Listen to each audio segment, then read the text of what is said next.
नमस्कार दोस्तों, मेरा नाम है विमल सिंह बालाजी। स्टडी अड्डा में आपका स्वागत है। लेखपाल के लिए हम आपको जो है प्रैक्टिस सेट करा रहे हैं, तो उसी के साथ साथ आपके जो प्रश्न है वो सुपर टेट यूपी टेट इन सब के लिए भी इंपॉर्टेंट है। इससे पहले हमने मैथ के प्रश्न देखे थे जो कि सुपर टेट और यूपी टेट दोनों पोर्शन में आते हैं। इसी सेट वन के नहीं देखे हो, साइड में आई बटन में पिछला वाला वीडियो मिल जाएगा, उसमें 20 प्रश्न हमने कराए थे अलग अलग टाइप के, जरूर देख लीजिएगा। आज हम देखेंगे लेखपाल और सुपर टेट दोनों के लिए इंपॉर्टेंट सामान्य ज्ञान के प्रश्न। सामान्य ज्ञान तो सभी में आता है, यूपी टेट में भी आप सामान्य ज्ञान के प्रश्न ईवीएस की जगह पूछे जाने लगे हैं। तो सेट वन आज का हमारा होगा, 25 प्रश्न हम देखेंगे, सभी एग्जाम के लिए इंपॉर्टेंट है। चलिए शुरू करते हैं प्रश्न नंबर 51 से। प्रश्न आपका है, एक्सरे की खोज किसने की थी? रोनाल्ड रॉस ने की थी, एच सी यूरे ने की थी, डब्ल्यू के रॉन्टजन ने की थी, या मार्कोनी ने की थी? बताइए इनमें से कौन सा जो है वो सही होगा। आंसर की बात करते हैं तो आपका इन चारों में से ऑप्शन रॉन्टजन, डब्ल्यू के रॉन्टजन जो है आपका सही हो जाएगा। एक्सरे की खोज इन्होंने की थी। मार्कोनी आपको याद होगा तो रेडियो की खोज की थी। जैसे होता है ना, गांव वगैरह में रेडियो नहीं चलता है तो उसको कोहनी से मारने लगते हैं तो चलने लगता है, तो मारकोनी से कोहनी से इसे जोड़कर आप रेडियो जो है याद रख सकते हैं। और रोनाल्ड रॉस का नाम आपने सीटेट में अवश्य पढ़ा होगा। मलेरिया के कारण जो एनाफिलीज मच्छर है उसकी पहचान इनके द्वारा की गई थी।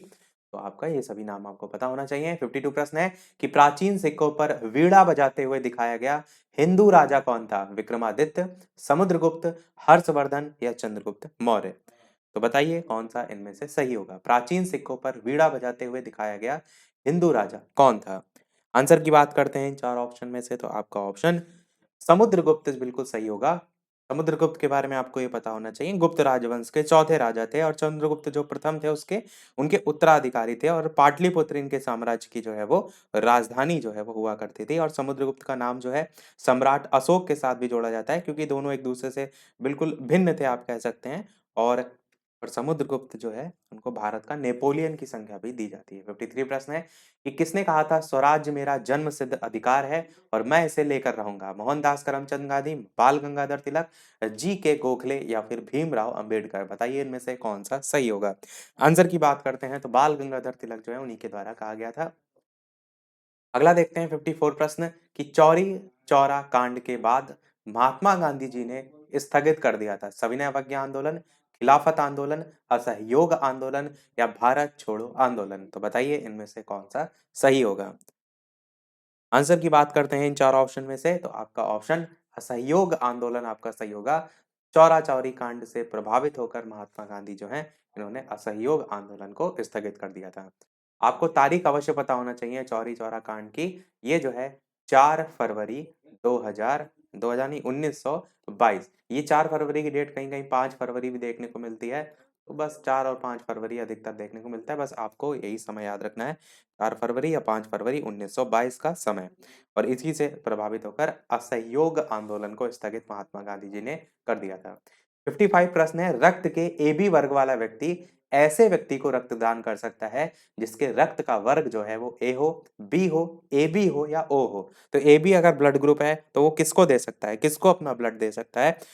जिसको भी दे रहा है उसका ब्लड ग्रुप क्या होना चाहिए? आंसर की बात करते हैं तो आप कहेंगे ए बी ब्लड ग्रुप वाले को ही दे सकता है, तो आपका सी वाला सही होगा। 56 प्रश्न है, संविधान के अंतर्गत इनमें से कौन सा एक मौलिक अधिकार है? शिक्षा का अधिकार, काम का अधिकार, संपत्ति का अधिकार, या सूचना का अधिकार? तो बताइए कौन सा इनमें से सही होगा। आंसर की बात करते हैं इन चार ऑप्शन में से, तो शिक्षा का अधिकार आपका, तो आपका पहला ऑप्शन यहाँ पर सही होगा। साथ ही साथ आपको संविधान संशोधन अवश्य पता होना चाहिए कि सन 2002 में 86वां संविधान संशोधन था, जिससे शिक्षा के अधिकार को संविधान के भाग 3 में एक मौलिक अधिकार जो है वो बना दिया गया है। ये पूछा बहुत जाता है, आपको अवश्य पता होना चाहिए।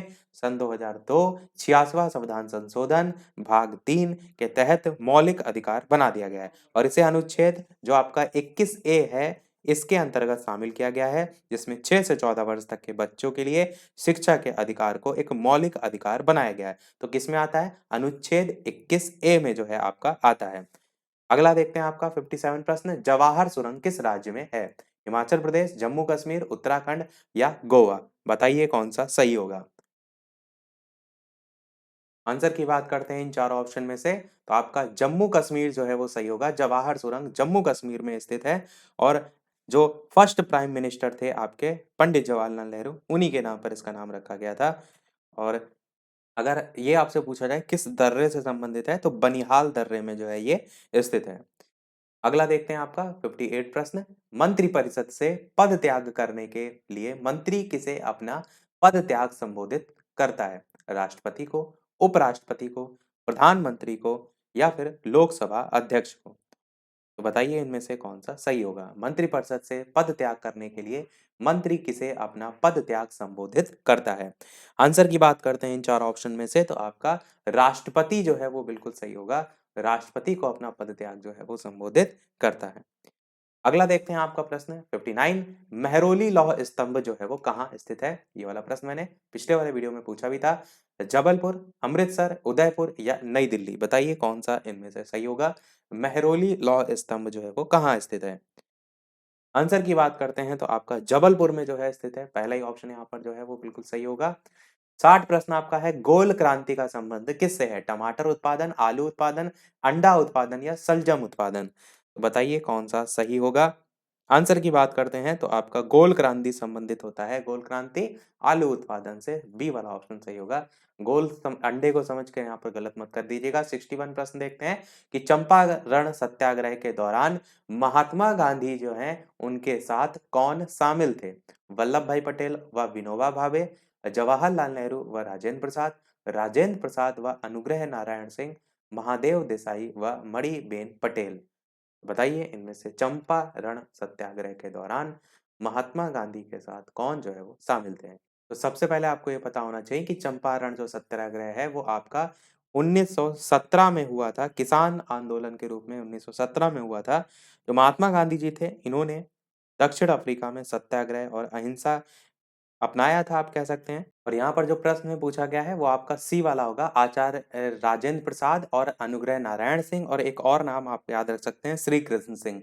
ये सभी चंपारण सत्याग्रह में महात्मा गांधी जी के साथ थे। तो एक और नाम आप चाहें तो याद रख सकते हैं, वो नाम है श्री कृष्ण। और जो चंपारण है ये आपका आता कहाँ है? तो ये बिहार का चंपारण जिला है, मतलब बिहार के अंतर्गत आता है।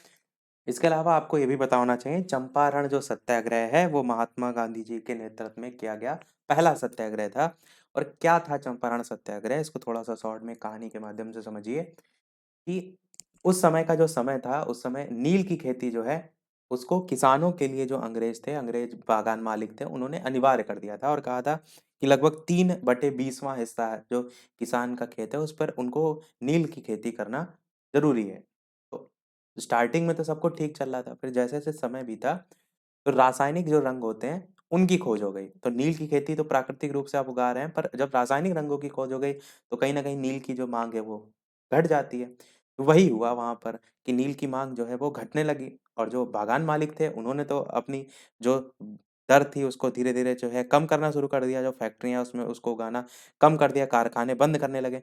पर जो किसान थे उनके साथ इन्होंने क्या किया था, अंग्रेजों ने स्टार्टिंग में एक अनुबंध कर लिया था कि आपको इतना उगाना ही पड़ेगा। तो ये तो किसान जब किसी चीज़ का आप अनुबंध कर लेते हैं, कि जैसे आप किसी कंपनी में भी जॉइन करते हैं, तो अगर आपने अनुबंध कर लिया तो फिर आप ऐसे नहीं हट सकते। वही चीज़ किसान ने वहाँ पर फँस गए, तो किसान वो चीज़ वापस नहीं कर सकते। तो इन्होंने क्या किया कि आप अनुबंध अगर समाप्त करना चाह रहे हैं, तो उसके एवज में जो है मनमाने ढंग से आप कह सकते हैं लगान वसूल करने लगे थे किसानों से। तो वही फिर धीरे-धीरे विद्रोह का रूप दे लेने लगा था। तो ये ओवरऑल चंपारण जो विद्रोह है उससे संबंधित था। तो ये आपका सी वाला ऑप्शन सही हो जाएगा। 62 प्रश्न है, उच्च न्यायालय का जो न्यायाधीश है अपना त्याग पत्र जो है वो किसको देता है? राष्ट्रपति को देता है, अपने उच्च न्यायालय के मुख्य न्यायाधीश को देता है, भारत के मुख्य न्यायाधीश को देता है, या अपने राज्य के राज्यपाल को देता है? तो बताइए कौन सा सही होगा। साथ ही साथ वीडियो को लाइक भी सभी लोग करते रहिएगा, ताकि हम जो भी मेहनत कर रहे हैं आपको हेल्प मिलती रहे, हमें भी अच्छा लगता रहे। बताइए इनमें से कौन सा सही होगा। आंसर की बात करते हैं तो आप कहेंगे उच्च न्यायालय का न्यायाधीश अपना त्यागपत्र राष्ट्रपति को देता है। कई बार ऑप्शन में भारत के मुख्य न्यायाधीश देखकर हम मुख्य न्यायाधीश की तरफ चले जाते हैं, तो आपको ध्यान रखना है उच्च न्यायालय का न्यायाधीश अपना त्याग पत्र राष्ट्रपति को देता है। अगला देखते हैं आपका प्रश्न नंबर 63 कि राउरकेला में लौह इस्पात जो संयंत्र है उसकी स्थापना किस देश के सहयोग से जो है वो की गई? जर्मनी, ब्रिटेन, रूस, जापान? तो बताइए इनमें से कौन सा जो है वो सही होगा। आंसर की बात करते हैं इन चार ऑप्शन में से, तो जर्मनी आपका सही होगा। राउरकेला में लौह इस्पात संयंत्र की स्थापना जर्मनी के सहयोग से की गई। और राउरकेला जो है आपका जो इस्पात संयंत्र है ये आपका है कहाँ पर, तो उड़ीसा राज्य में है। 64 प्रश्न आपका है, विधान परिषद के कितने सदस्य राज्य के राज्यपाल द्वारा मनोनीत किए जाते हैं? 1/4, 1/3, 1/6 या फिर 1/12? तो बताइए कौन सा इनमें से जो है वो सही होगा। विधान परिषद के कितने सदस्य राज्य के राज्यपाल के द्वारा मनोनीत किए जाते हैं? आंसर की बात करते हैं इन चार ऑप्शन में से, तो 1/6 सदस्य आपका ऑप्शन है सही होगा। और जो राज्यपाल के द्वारा मनोनीत किए जाते हैं उसमें साहित्य, कला, सहकारिता, आंदोलन, समाज सेवा, इनका विशेष ज्ञान, व्यवहारिक अनुभव जो है वो देखने को मिलता है, तो वो इसमें आएगा। और विधान परिषद जो है इसके 1/3 जो सदस्य होते हैं वो राज्य के जो स्थानीय संस्थाएं होती हैं, जैसे नगर पालिका, नगर निगम और जिला बोर्ड, उनके द्वारा चुने जाते हैं। इसके अलावा 1/3 सदस्यों का चुनाव विधानसभा के जो सदस्य हैं उनके द्वारा भी किया जाता है। 1/12 जो सदस्य हैं उनका जो निर्वाचन है वो उन छात्रों के द्वारा किया जाता है जो कम से कम 3 वर्ष पूर्व स्नातक कर चुके हों। ये पूरी लिस्ट होती है, आप अगर अलग से पढ़ेंगे तो और बेहतर होगा। 65 प्रश्न आपका है कि राजा राम मोहन राय और डेविड हेयर निम्नलिखित की स्थापना से जुड़े हुए थे? Hindu college, Ripon college, MAO college या फिर संस्कृत कॉलेज? तो बताइए इनमें से कौन-सा जो है वो सही होगा? आंसर की बात करते हैं तो आपका ऑप्शन यहाँ पर हिंदू कॉलेज जो है वो सही होगा। डेविड हेयर, तो दोनों नाम ध्यान रखिएगा, राजा राम मोहन राय तो आपने सुना होगा। 66 प्रश्न है, ओजोन परत स्थित है क्षोभ मंडल में, क्षोभ सीमा में, समताप मंडल में या प्रकाश मंडल में? तो बताइए इनमें से कौन सा जो है वो सही होगा। आंसर की बात करते हैं तो आपका ऑप्शन समताप मंडल जो है यहाँ पर सही हो जाएगा। ओजोन परत जो है आपका समताप मंडल में जो है वो स्थित है। अगला है 67 प्रश्न, विश्व का सबसे गर्म प्रदेश जो है वो कौन-सा या स्थित है? आपको बताना है भूमध्य रेखीय प्रदेश, भूमध्य सागरीय प्रदेश, चीन तुल्य प्रदेश या सहारा तुल्य प्रदेश? विश्व का सबसे गर्म प्रदेश जो है वो स्थित है। आंसर की बात करते हैं इन चार ऑप्शन में से, तो आपका सहारा तुल्य प्रदेश, डी वाला आपका ऑप्शन सहारा तुल्य प्रदेश यहाँ पर सही होगा। 68 प्रश्न है, सिखों के पवित्र धार्मिक ग्रंथ गुरु ग्रंथ साहिब के संकलन करता है? गुरु अर्जुन देव, गुरु नानक देव, गुरु गोविंद सिंह या गुरु रामदास? तो बताइए इनमें से कौन सा जो है वो सही होगा। सिखों के पवित्र धार्मिक ग्रंथ गुरु ग्रंथ साहिब के संकलन करता यहाँ पर पूछा गया है। आंसर की बात करते हैं तो गुरु अर्जुन देव आपका ऑप्शन पहला वाला ही सही होगा। और जो आपका गुरु ग्रंथ साहिब है ये सिख धर्म का एक प्रमुख पवित्र ग्रंथ जो है उसमें आता है। इसी को ही आदि ग्रंथ के नाम से भी जो है वो जाना जाता है। और ये जो ग्रंथ है ये सिखों का श्रद्धेय धर्म ग्रंथ जो है इस रूप में भी जाना जाता है। अगर यहाँ पर जो प्रश्न पूछा गया है तो उसको आप याद रखेंगे कि गुरु ग्रंथ साहिब के प्रथम संग्रहकर्ता पांचवें जो गुरु अर्जुन देव हैं ये हुए थे। उसके बाद इनके जो भाई थे गुरुदास वो इसके संपादक भी हुए थे। बाकी और भी नाम देखने को मिलता है, पर संकलनकर्ता जो पूछा गया है वो आपको याद रखना है कि पांचवें गुरु अर्जुन देव जो है उन्होंने कराया था। अगला देखते हैं 69 प्रश्न कि निम्नलिखित में से भारत में पहला नगर निगम कहाँ स्थापित हुआ था? कलकत्ता, चेन्नई, मुंबई, दिल्ली? तो बताइए कौन सा सही होगा। आंसर की बात करते हैं तो पहला नगर निगम स्थापित हुआ था चेन्नई में, बी वाला आपका ऑप्शन यहाँ पर जो है वो सही होगा। अगला प्रश्न देखते हैं, 70 उत्तर प्रदेश को भारत के कितने राज्यों की सीमाएं जो है वो स्पर्श करती हैं? 4, 6, 7 या फिर 3? तो यहाँ पर आपको जो है ऑप्शन जो सबसे मैक्सिमम है वो देना होगा, क्योंकि यहाँ पर 7 दे रखा है पर आपको 8 और 9 दोनों देखने को मिलते हैं। कौन-कौन से राज्य मिलते हैं? जैसे उत्तराखंड हो गया, हिमाचल प्रदेश हो गया, हरियाणा हो गया, राजस्थान हो गया, मध्य प्रदेश हो गया, छत्तीसगढ़ हो गया, झारखंड हो गया, बिहार हो गया, दिल्ली हो गया। ये सब उत्तर प्रदेश जो है इसकी सीमा से लगते हैं। लगभग 9 हैं, पर यहाँ पर आप ऑप्शन ही में नहीं है तो मैक्सिमम वाले ऑप्शन के साथ हम जाएँगे। 71 प्रश्न है, पासवर्ड का प्रयोग किया जाता है सुरक्षा के लिए, प्रिंट के लिए, मेन्यू के लिए या फिर एडिट के लिए? कौन-सा इनमें से सही होगा? तो आप सभी जानते हैं सुरक्षा के लिए किया जाता है, तो आपका ऑप्शन यहाँ पर सुरक्षा के लिए पहला ही वाला ऑप्शन यहाँ पर सही होगा। अगला आपका प्रश्न आपका 72 है कि वर्ष 2019 में होने वाला क्रिकेट वर्ल्ड कप कहाँ खेला गया? खेला जाएगा नहीं, क्योंकि 2019 की बात की गई है। ऑस्ट्रेलिया और न्यूजीलैंड, भारत और बांग्लादेश, वेस्ट इंडीज, इंग्लैंड और वेल्स? तो कौन सा इनमें से सही होगा? ये 2019 वाला आपका हुआ था इंग्लैंड और वेल्स में, जो कि आपका फाइनल मैच जो है वो इंग्लैंड और न्यूजीलैंड के बीच खेला गया था, जिसमें जो इंग्लैंड है वो आपका जो है सुपर ओवर में विश्व विजेता जो है वो बना था। 2019 में जो है आपका आईसीसी क्रिकेट वर्ल्ड कप जो है वो हुआ था। और यहाँ पर 2019 की बात की गई है, पर आपसे पेपर में अगर पूछा जाएगा तो 2021 का आपसे पूछा जा सकता है। 2021 का जो आईसीसी मेंस टी20 वर्ल्ड कप है 2021 का, वो आपका किसके बीच हुआ था? तो ऑस्ट्रेलिया और न्यूजीलैंड के बीच में जो है वो हुआ था। ऑस्ट्रेलिया और न्यूजीलैंड में जो ऑस्ट्रेलिया है, उसने न्यूजीलैंड को 8 विकेट से हराया था और अपना पहला टी20 वर्ल्ड कप जो है वो जीता था। जो मिचेल मार्श हैं, उनको इनमें नामित किया गया था मैच के सर्वश्रेष्ठ खिलाड़ी के रूप में, और जो डेविड वार्नर थे, उन्हें टूर्नामेंट का खिलाड़ी जो है वो सर्वश्रेष्ठ टूर्नामेंट का खिलाड़ी उसके रूप में नामित किया गया था। तो यहाँ पर आपको 2021 का भी पता होना चाहिए। 73 प्रश्न है, 16वीं लोकसभा के लिए चुनी गई महिला सदस्यों की संख्या जो है वो कितनी है? 49, 61, 63, 67, कौन सा इनमें से सही होगा? आंसर की बात करते हैं तो आपका यहाँ पर 61 जो है वो बिल्कुल सही होगा। अगला प्रश्न देखते हैं 74, सेकंड लास्ट प्रश्न है, इसके बाद लास्ट प्रश्न होगा। एक प्रश्न हम आपसे पूछेंगे कि मेट्रो मैन के नाम से कौन प्रसिद्ध हैं? ई श्रीधर हैं, या ए शिवथानु पिल्ले हैं, या फिर एम विश्वनाथन है, या इनमें से कोई नहीं? तो बताइए इनमें से कौन सा सही होगा। आंसर की बात करते हैं तो ई श्रीधर आपका पहला ही ऑप्शन सही हो जाएगा, जिन्हें मेट्रो मैन के नाम से जो है वह जाना जाता है। अगला और इस वीडियो का लास्ट प्रश्न है 75। इसके बाद एक प्रश्न हम आपसे भी पूछेंगे। तो प्रश्न आपका 75 है, वर्तमान में कितनी क्षेत्रीय भाषाओं को शास्त्रीय भाषा का दर्जा जो है वो दिया गया है? 5, 7, 6 या फिर 4? तो बताइए कौन सा इनमें से सही होगा। इसके अलावा वीडियो अभी तक आपने लाइक ना किया हो तो वीडियो को लाइक भी करते रहिएगा, चैनल पर नए हो सब्सक्राइब करके जुड़ जाइएगा, और टेलीग्राम चैनल से नहीं जुड़े हो लिंक आपको डिस्क्रिप्शन में मिल जाएगी, सर्च करके भी जुड़ सकते हैं। बालाजी श्री अड्डा। आंसर की बात करते हैं इन चारों ऑप्शन में से, तो आपका ऑप्शन यहाँ पर टोटल 6 जो है वो सही हो जाएगा। टोटल 6 जो है क्षेत्रीय भाषाओं को शास्त्रीय भाषा का दर्जा जो है वो दिया गया है। तो कौन-कौन सी ये 6 भाषाएँ हैं? नाम भी अगर आपको जानना है तो यहाँ पर मैं बता दे रहा हूँ। पहली आपकी है तमिल, जिसको 2004 में शामिल किया गया। दूसरी आपकी है संस्कृत 2005 में।